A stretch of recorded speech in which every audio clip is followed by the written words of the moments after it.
Hey, remember that time you were at a friend's house? The music was just thumping, but the bass was, well, more of a polite vibration than the punch you were hoping for?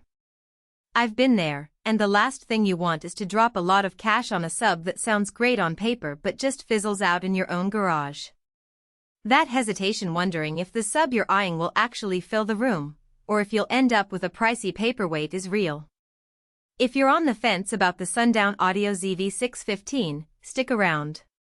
Link is in the description if you want to check the product details on Amazon. First off, let's get into why this sub exists in the market.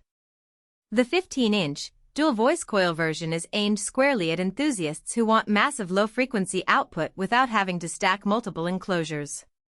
The headline numbers 3250W RMS, 6500W peak, ultra-high Excursion sound like a monster, and they're accurate in the sense that the motor and coil design can handle those loads. But those specs alone don't tell you whether you'll actually feel the bass when you're watching a movie, cruising in your car, or just blasting a playlist on a Sunday drive. Who should consider the ZV6? If you have a fairly large vehicle, think SUVs, trucks, or a full-size sedan with a decent amount of trunk space, and you're willing to install a ported enclosure, this is a solid contender. The dual 1-ohm voice coils give you flexibility. You can wire them for 2 total if you have an amplifier that prefers lower impedance, or keep them separate for a 4 load. That's a real advantage when matching to a high-power amp that can deliver the kind of current needed to make the sub sing.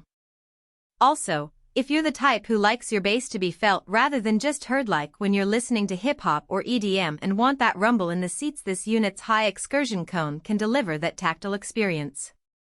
On the flip side, if you drive a compact car or a hatchback where space is at a premium, the ZV6 might be overkill.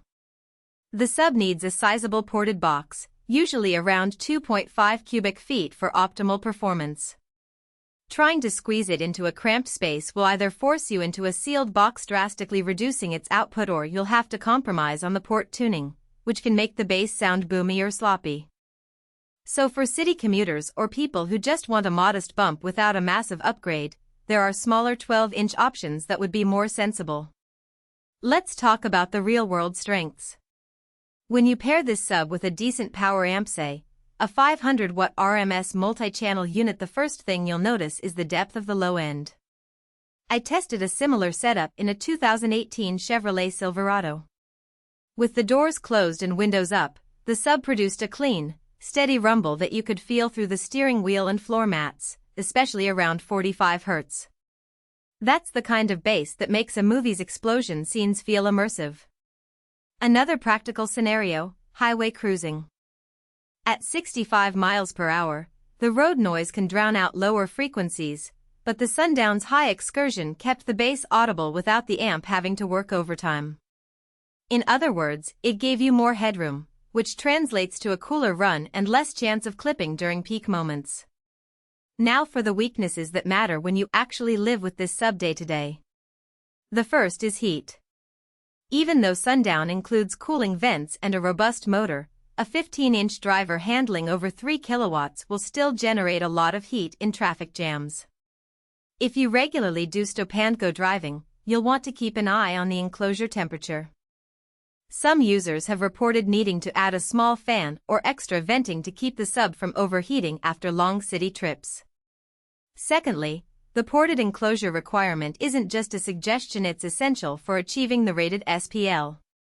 If you buy a pre-made box that's too small or incorrectly tuned, you'll lose the advantage of the ultra-high Excursion, and the bass can become overly boomy, sounding like a cheap sub rather than a precise low-frequency driver. That means you either have to invest in a custom-built box or source a reputable manufacturer that provides the right dimensions. Another practical consideration is wiring. Because the ZV6 is a dual voice coil sub, you'll need to decide on wiring configuration before you commit to an amp.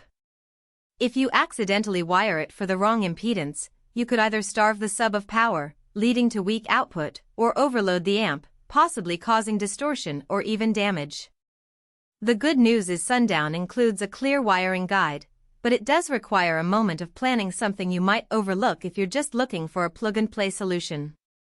So, who should skip this sub? If your budget is tight, the ZV6 isn't cheap, and you'll also need to factor in the cost of a suitable enclosure and a powerful amp. For someone who's just getting into car audio and